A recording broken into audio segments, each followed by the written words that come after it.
Jo quan estava a quart estàvem fent els terratrèmols i tsunamis i tot això i vam agafar com d'eix el tsunami del Japó i el terratrèmol. I ens va servir molt perquè vam aprendre molt i com també es reconstruïa la ciutat i tot. Hi ha coses que potser són d'una assignatura però que et serveixen per una altra. Per exemple, educació física, si estudiem la resistència, els músculs, tot això són coses que et serveixen per naturals. O a naturals, si estudiem les molècules, potser surt electricitat a tecno. Si són coses que són assignatures molt diferents però que el temari s'assembla molt.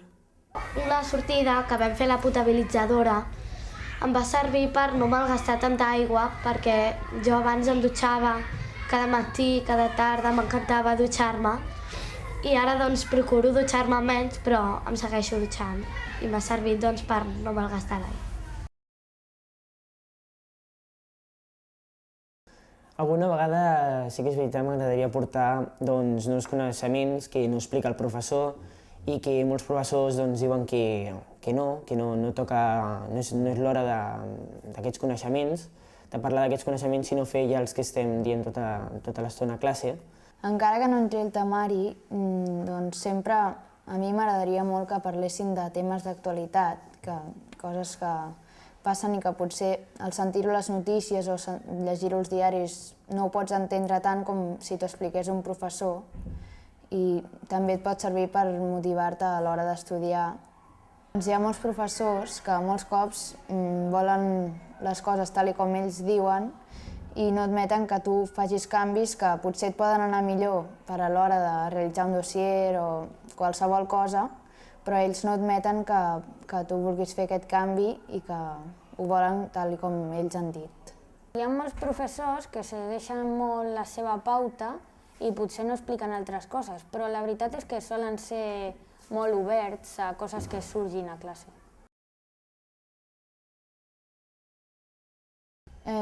Quan tinc dubtes, jo personalment em costa molt preguntar-li al professor, no sé per què, i sempre, normalment, o ho pregunto al company del costat o espero i dic, m'ho miraré a casa i miraré a veure si ho entenc allà o preguntaré als meus pares o veuré a veure què faré i si realment no ho entenc, doncs sí que li preguntaré al professor.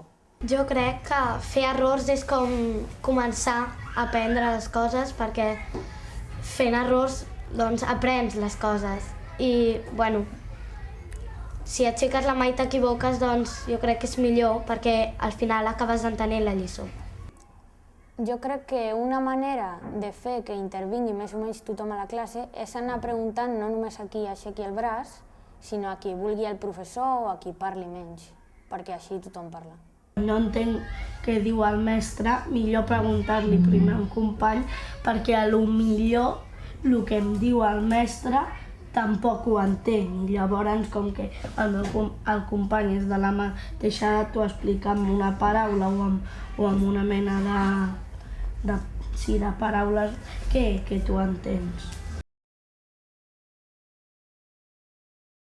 Als nens els fa molta il·lusió portar com alguna cosa de la cosa que estem treballant. Estàvem estudiant fa poc les pedres i els minerals i hi havia nens que portaven una pedreta o fòssils o petxines o coses així.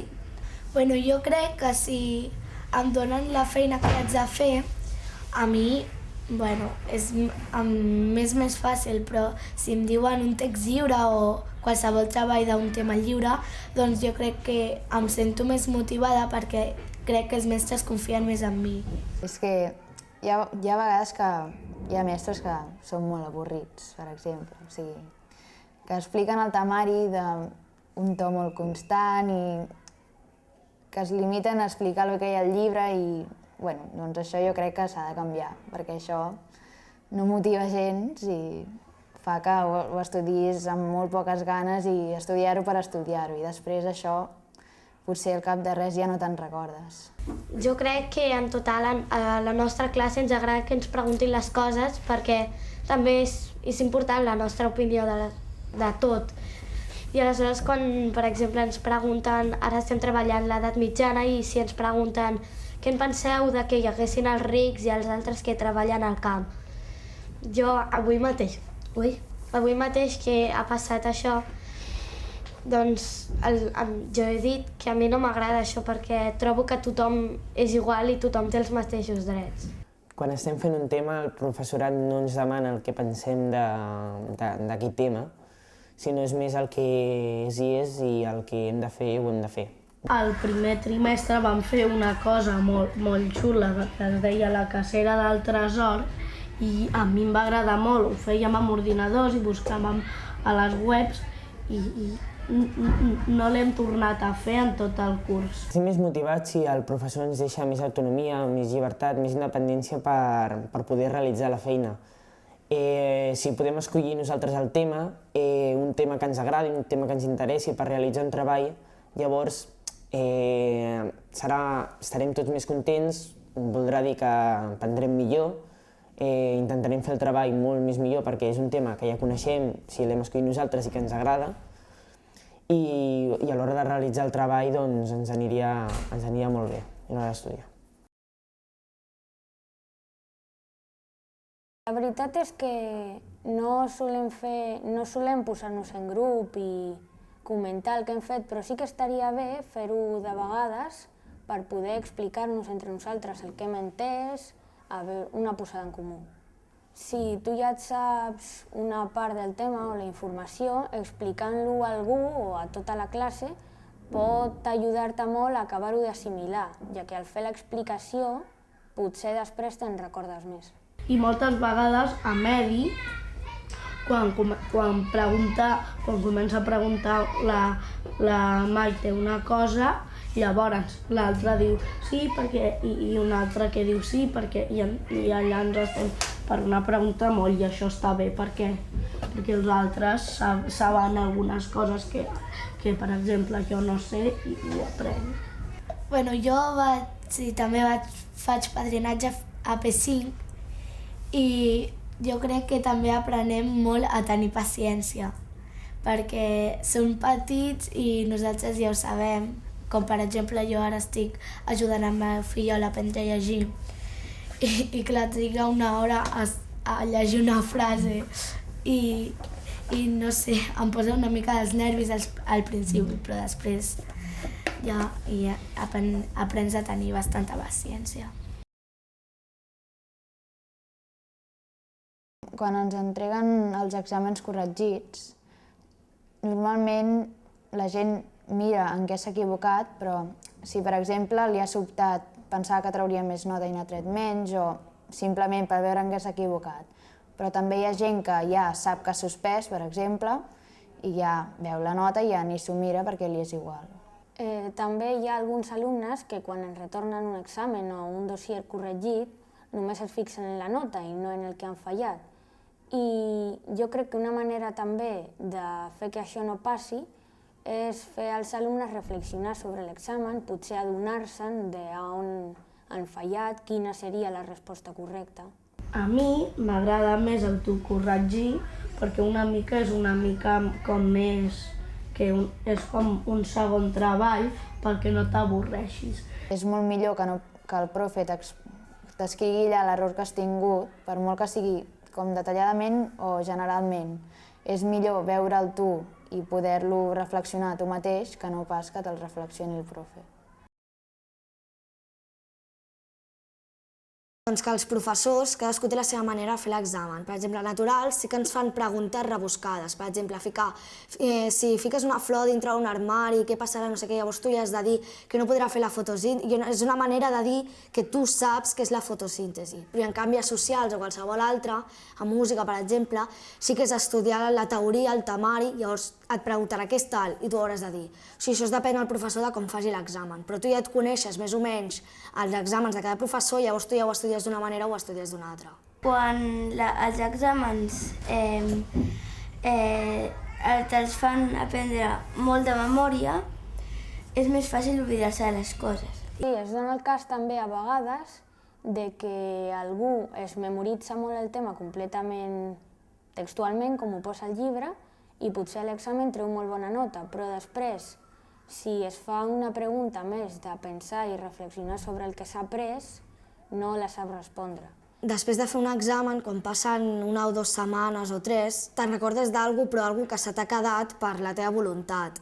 Però si ara a mi em preguntes alguna del trimestre passat o de l'examen que vaig fer fa 2 setmanes i no t'ho sabria respondre. És llàstima no recordar-se de les coses perquè tu t'esforces per aprendre-ho i perquè et surti bé l'examen.